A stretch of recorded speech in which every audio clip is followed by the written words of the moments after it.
It's normal for kids to struggle, totally normal for them to struggle making certain sounds, especially as they're learning to talk.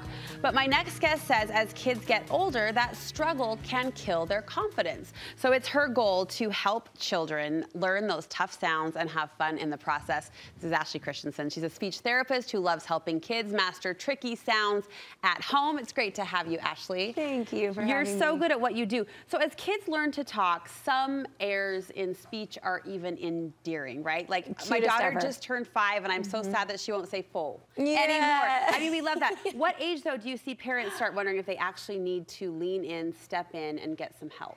You know, usually around 3 to 4, if your child is having a really hard time being understood by others and starting to get frustrated and overwhelmed, that is a really good time to kind of touch base and check in to see, hey, what's normal, what's not. It's got to be tough on those kids when people don't understand or can't react to what they're trying so hard to say. It really is. And I would encourage, if your child is having a hard time, to get down on their eye level, mention any words you did understand, because that shows them, oh, they're listening, they care.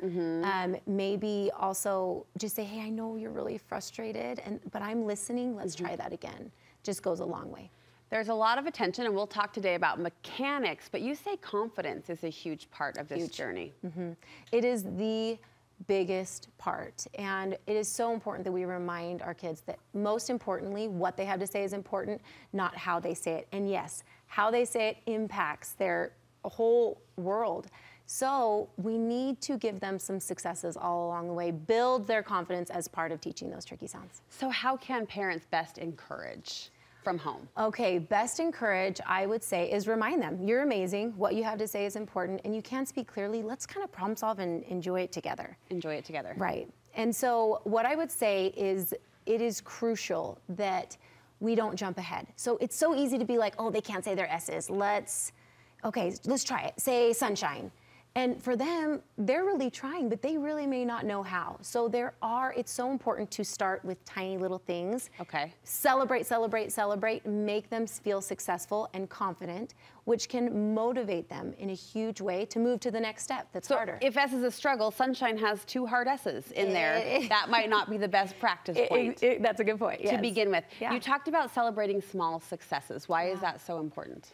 I think that when we do that, when we find little ways to celebrate and encourage them, they will want to do the hard stuff. They will want to stay with you. A lot of kids shut down. Like, you know I can't say that sound, Mom. Why are we doing this? And then they won't want to try. So ultimately, we're talking so small. Can you hear the difference between an S and the th? So a S and a th. So get a mirror out, play with them, be like, hey, can you hear the difference? Because sometimes can they not hear it, Ashley? Like, we can hear the difference, but sometimes to them it doesn't sound... Yeah. They may not even realize that they're doing it incorrectly. So if you can get into a mirror and show them, they can see the difference and hear that even though it's a slight difference, and s, there is one. So if you can sit down, I mean, even take a straw or something fun like this, put it to their ear, into their mouth, and be like, okay, let's try it. And that makes it really easy for them to hear it. Yeah. And then be so excited when you're like, okay, thumbs up when you hear the good snaky sound. S, and then that's a success. That is it. Yeah. You celebrate that all day long before moving. And they may have not said anything correctly, but they heard it. You made it fun. You made it positive, so that becomes a win. Yeah, you can put this up against your mouth, up to their ear, and make it fun and silly. What other tools do you like to use? A mirror is so important. Grab a mirror, go into the bathroom, and encourage them, show them, and make it fun and playful. It doesn't have to be this, okay, your turn, my turn. It can be, let's explore this together. Now that we know you can hear it, guess what? And you can see it, let's try to practice. So let's shape it from something you're really good at. So, okay, let's try a T. T, t. You're really good at that, and celebrate. You're so good at the T sound. Did you know that the T is kind of similar to the S? Yeah, one of them stops and one of them snakes and continues on, but our tongue is in the right spot. So a lot of kids, they stick out their tongue. So like thee for C. So what you're gonna have them do, be like, okay, so let's say our T, t, t. Notice how our tongue does not escape. So let's keep our tongue there, bite down, and then like pull our tongue back and let air flow out. So See, and that is so descriptive, that is so detailed, that draws out the motion, and I think it validates them that this is hard work. It's to say these S's and to say these T's. And there's a lot of sounds, like you're really good at a lot of sounds, so let's take one you're really good at and shape use it. that. Another example, a lot of kids have a hard time with an F sound. Hey, let's try the H sound. Can you do that one? And a lot of kids can. And then be like, that's so amazing. So guess what? We're gonna say the H sound and we're gonna shape it to an F. All you're gonna do is take your teeth and gently, slowly bite your bottom lip. Same sound, but we shaped it differently. We shaped it differently. So what that's doing, again, they are successful. Let's just move it up a little bit and find success there before moving on. You encourage parents to practice in steps. What do you mean by that? Okay, so again, can they hear the difference? That's a big step. Can they hear it? Now let's see it, let's shape it. And so if they can do an F, for instance, now let's not just be like, okay, now say feather, or now say fish. It's actually now, let's take that you're really good at and let's add a sound. So add a vowel. Fee, fe, fo, fu. So slowly add. Not even a word. Not even a word. Just and celebrate, celebrate, celebrate. Just the sound that they mastered, celebrate with a vowel. Celebrate, so we're building. We're building, progressively. And then add the vowel at the beginning. Eef, oaf, oof. And at first they may be like, eat, and be like, okay, but remember you're really good at that.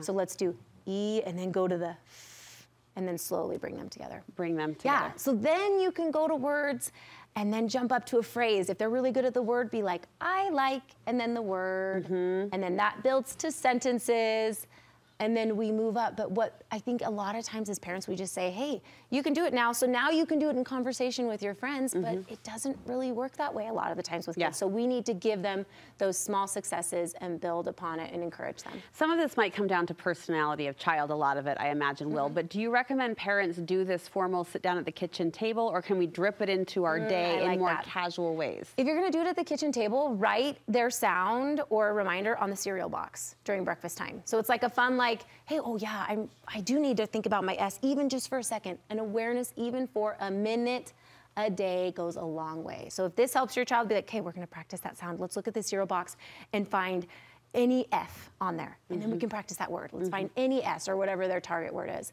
And that can just be a fun encouragement. Also, it can be something where if your child's really good at the sound, a lot of parents say, okay, they're good at the sound, and when they're practicing with me, they can do it. But then when they're talking to their friends or they're at practice or at school, they really struggle.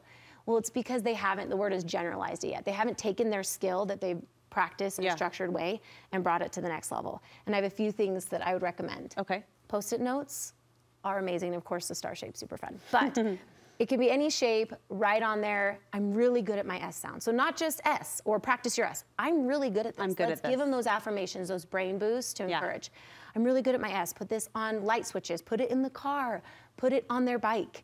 Put it anywhere and everywhere. You can even make it fun. Put this, like literally, even eventually it can be to the point where they just put the star up. And be like, put this everywhere you want around the house. And it's gonna remind you that you're awesome and that you can practice and do well. Oh, Ashley, you are awesome. You offer a complete guide online. You offer other resources as well. How can people tap into what you offer? Well, first and foremost, I know I have 5 kids. I'm a mom of 5. I know the juggle, and it can be overwhelming knowing what to do next. So I have a free sound guide and a sound quiz where in just a matter of minutes, they can walk their children through this step to know, oh, yeah, I should be concerned about that sound, or nope. They're doing great. They're on track. Development can take it from here. Okay. So that's a great free resource on my Instagram. There's a link to my website. It's at my.magicwords is my handle. Okay. So that's a great resource. There's also a lot of tips on my Instagram. And I have an exciting course where it's like an on-demand speech lessons for kids where I'm taking the parents. They no longer have to be the middleman. Yeah, they can jump in and learn with me and learn with their child, but I am speaking directly to their Which helps children. To have an outside voice, especially when as positive as this. We'll link you to her website for more information on her programs from ours, studio5.ksl.com. Great job. Thank you. You do great work. Thank you.